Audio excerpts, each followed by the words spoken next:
Raketos yra greitesnės, dronai yra pigesni, o vandenynai, kurie kadaise saugojo Ameriką, pradeda nieko nereikšti.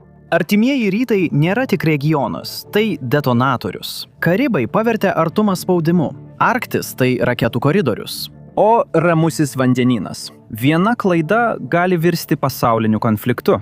Tai yra tikroji problema. Amerika nesusiduria tik su viena grėsme. Ji reaguoja visur vienu metu, bet dar prieš visą tai problema aiškiai matoma žemėlapyje. Viena pavojingiausių vietų Žemėje taip pat yra viena mažiausių – Ormūzo sąsiauris. Kiekvieną dieną apie 20% pasaulinio naftos tiekimo prasispaudžia pro šią siaurą vietą. JAV kariniam jūrų laivynui tai yra ne tiek kelias, kiek spąstai. Iranas sukūrė pažangias raketas ir pigius dronus, kuriuos galima paleisti nuo kranto, ne tam, kad laimėtų karą, o tam, kad pats buvimas ten taptų pavojingas. Persijos įlanka tapo viena pavojingiausių pasaulio karštųjų taškų. Kiekvieną kartą, kai iškyla grėsmė, JAV turi perkelti lėktuvnešio smogiamąją grupę. Perkelus vieną į įlanką reiškia, kad jį reikia atitraukti iš kitos vietos. Šie kelių milijardų dolerių vertės laivai iš esmės lieka įstrigę vienoje vietoje, stebėdami siaurą vandens ruožą. Vienas siauras taškas gali sulaikyti visą laivyną. Tai atsiliepia visame pasaulyje. 2026 metų pradžioje Venesuela tapo grėsme. Atstumas anksčiau leisdavo laimėti laiko, bet dabar jis jį atima. JAV atsakas buvo greitas ir stiprus. Į šį regioną buvo išsiųstas USS Gerald R. Ford kartu su kitais karo laivais ir F-35 sunkiai aptinkamais naikintuvais. Tačiau ši dislokacija atskleidžia tikrąją problemą. Kiekviena spraga reikalauja milžiniškos reakcijos, o spragų yra per daug. Arktis anksčiau buvo ledo siena, kurios niekas negalėjo kirsti. Tie laikai baigėsi. Tirpstant ledui atveria naujus kelius prekybiniams laivams ir kariniams laivams. Kitos šalis jau žengia į šią erdvę ir stato bazes. JF kariuomenės šaka atsakinga už šiaurę skuba aprėpti tūkstančius mylių naujos pakrantės, pasikliaudama ledlaužiais ir jutikliais, kurie niekada nebuvo skirti tokiam darbui. O rizika didžiulė. Nuo šaltojo karo laikų Arktis yra trumpiausias kelias raketai nukreiptai į JAV žemyninę dalį. O ledynams tirpstant, greičiau nei bet kada anksčiau, senos strategijos jau nebepakanka. Vienintelis kelias – visiškai pakeisti žaidimo taisyklės. Daugelį metų skydas virš JAV egzistavo tik karo štabuose ir mokslinėje fantastikoje. Tačiau dabar ši svajonė tapo 175 milijardų dolerių vertės realybė. Tai pakeis ne tik tai, kaip kariaujama, tai gali pakeisti ir tai, kas laimi karus, dar jiems neprasidėjus.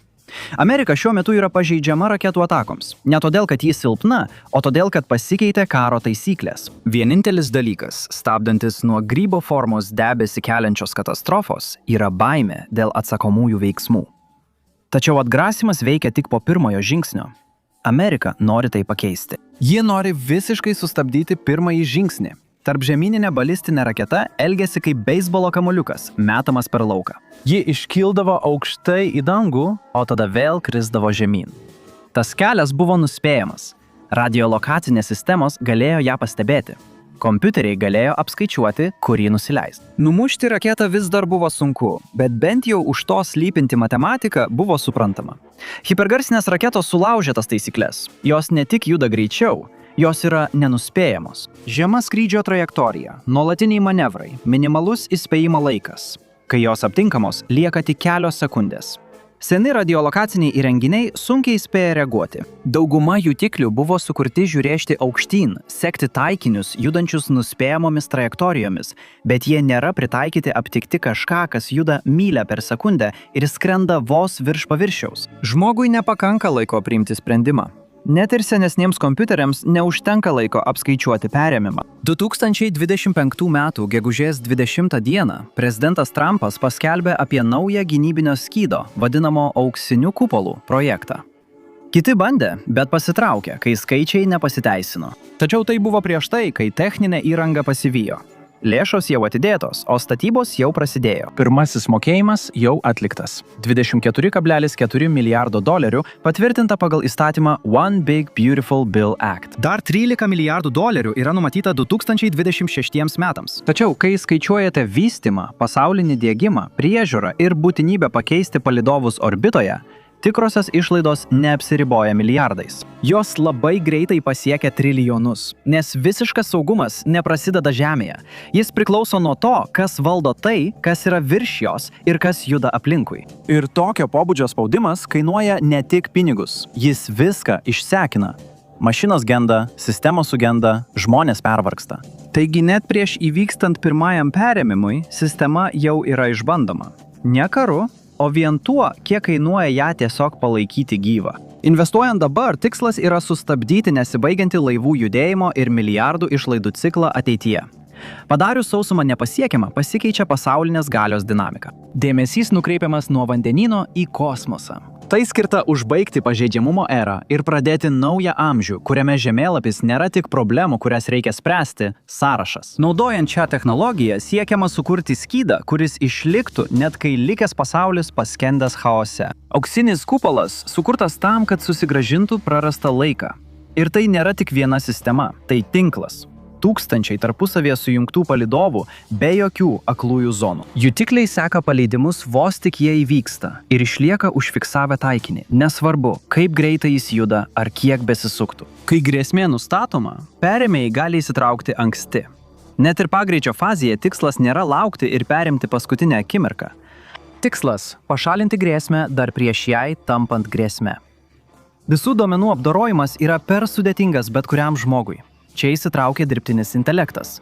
Programinė įranga vienu metu analizuoja informaciją iš sausumos, jūros ir kosmoso ir akimirksniu nusprendžia, kuris gynybos priemonė turi didžiausią tikimybę pataikyti į taikinį. Ji gali pasirinkti raketą Aliaskoje, laivą Atlante arba ginklą kosmose. Sistema priima šį sprendimą ir atlieka paleidimą per akimirką. Greičio pranašumas yra vienintelis būdas įveikti ginklą, kuris juda greičiau už garsą. Amerikos kompanijos jau intensyviai dirba. Lockheed Martin kūrė programinę įrangą, leidžiančią šioms gynybos sistemoms sklandžiai bendrauti tarpusavyje. Kiekviena sistemos dalis jau gaminama. Palydovai, perėmėjai, programinė įranga, jungianti juos į vieną nenutrūkstamą sunaikinimo grandinę. Iki 2028 metų pirmosios skydo dalys jau veiks. Ir tai pakeis žaidimo taisyklės, kaip JAV šiuo metu susidoroja su grėsmėmis. Pirminis dėmesys tokiams karštosioms zonoms kaip Arktis ir Ramusis vandenynas reiškia, kad pavojingiausi koridoriai turės tikrą apsaugą. Klaidos čia negalimos. Priešo technologijos jau egzistuoja. Kiekviena šiandieninė investicija daro palydovus atsparesnius, sunkiau trikdomus ir pasiruošusius atlaikyti atakas.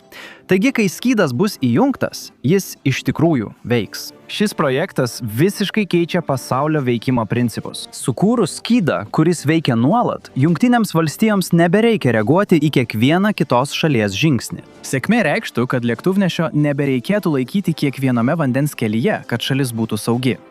Kosmosas tampa naująją fronto liniją. Visa tai kainuoja milžiniškus pinigus. Problema su bet kokia gynyba yra ta, kad finišo linija vis juda. Istorija rodo, kad kiekvieną kartą, kai skydas sustiprėja, priešai iškart ieško būdų jį pralaužti. Jie gali paleisti tiek daug raketų vienu metu, kad sistema būtų perkrauta. Ekspertai įspėja, kad kupolas gali paspartinti naujas ginklavimosi varžybas, kuriuose šalis ne tik kaupia tradicinius ginklus. Vietoj to jos lenktyniauja kurdamos pažangias technologijas, specialiai sukurtas apeiti vadinamąjį neįveikiamą skydą. Tai sukels eskalacijos ciklą, kuris gali padaryti pasaulinius konfliktus dar labiau nenuspėjamus ir technologiškai sudėtingesnius nei bet kada anksčiau. Tai nesibaigiantis atsakas ir kontraatsakas. Žmonės, kurie stato skydą, prieš tuos, kurie bando rasti jame spragą. Nes jei dauguma raketų negali patikimai žemyninę JAV dalį, viskas pasikeičia. Svarbiausias žemės plotas šioje sistemoje taip pat nėra Vašingtone. Jis yra Arktyje, Grenlandijoje. Tai susiję ne su politika, o su geometrija. Trumpiausias kelias tarp šalių eina virš ašigalio. Grenlandija yra tiesiai po tuo keliu. Jei valdai Grenlandiją, pirmas pamatai grėsmę. Šios strategijos centre yra Pitufiko kosminė bazė, kurioje įrengtas milžiniškas radaras, sekantis raketas ir objektus orbitoje. Ji akimirksniu perduoda duomenis gynybos komandoms, aptikdama net mažiausius objektus itin tiksliai. Grenlandija keičiasi iš vietos, kuri tik stebi, į vietą, kuri gali duoti atkirtį. Plane numatyta įrengti daugiau jutiklių ir netgi galimybę dislokuoti perėmimo raketas ant ledo. Jei grėsmę galima sustabdyti dar Arkties teritorijoje, ji niekada nepasieks apgyvendintų vietovių. Neutralizuojant pavojų toli nuo kranto, rizika žemyniniai šalies daliai smarkiai sumažėja. Tačiau jei Arktis lieka atvira, visas skydas žlunga. Štai ką iš tikrųjų nuperka 175 milijardai dolerių. Ne tik gynyba, laiko kontrolė, erdvės kontrolė, geometrijos kontrolė. Bet ar skydas iš tikrųjų padaro Ameriką nepažeidžiamą? Kai jis bus visiškai aktyvus, visos kitos šalis turės iš esmės pergalvoti, kaip jos naudoja savo galią. Daugelį metų užsienio politika ribojo tai, kad gimtoji žemė galėjo būti taikinys. Kiekvieną kartą, kai buvo imtasi veiksmų tokiose vietose kaip Pietų Kinijos jūra, lyderiai turėjo nerimauti dėl konflikto, kuris galėtų galiausiai pasiekti Amerikos miestus. Ši rizika formuoja sprendimus. Auksinis kupolas tai paverčia vienpusę liktimi. Priešai naudojo raketų smūgių grėsmę, kad atitrauktų Jungtines valstijas nuo savo draugų ir sąjungininkų. Jie tikėjosi, kad vyriausybė niekada nerizikuos tokiu miestu kaip Los Andželas, kad apsaugotų tolimą sąjungininką. Kupolas pakeičia žaidimo taisyklės. Kiekviena raudona linija pasislenka. Kiekvienas priešas perskaičiuoja. Visa branduolinio atgrasimo logika, abipusio garantuoto sunaikinimo principas buvo paremta vienu įsitikinimu. Niekas negalėjo sustabdyti raketų, kai jos jau buvo paleistos. Kupolas sugriauna šį įsitikinimą. Jei Amerika gali atlaikyti pirmąjį smūgį ir vis tiek atsakyti, branduolinio apsikeitimo grėsmė nustoja būti abipusė. Tai reikšmingiausias karo logikos pokytis nuo Hirošimos laikų. Kariuomenė gali pasirinkti, kada ir kur įsitraukti, nes tėvynė yra apsaugota. Draugai ir sąjungininkai gali pamatyti, kaip keičiasi jų vaidmenys. Jei Amerikai nebereikia laivų sienos aplink save, priežastis laikyti tuos laivus tam tikrose vietose pasikeičia. Kitų apsauga tampa pasirinkimu, o ne būtinybė, norint užtikrinti šalies saugumą. Pekino protestai pasako daug daugiau, nei jie patys ketina. Jie atskleidžia, kiek daug auksinis kupolas jau keičia pusiausvyrą.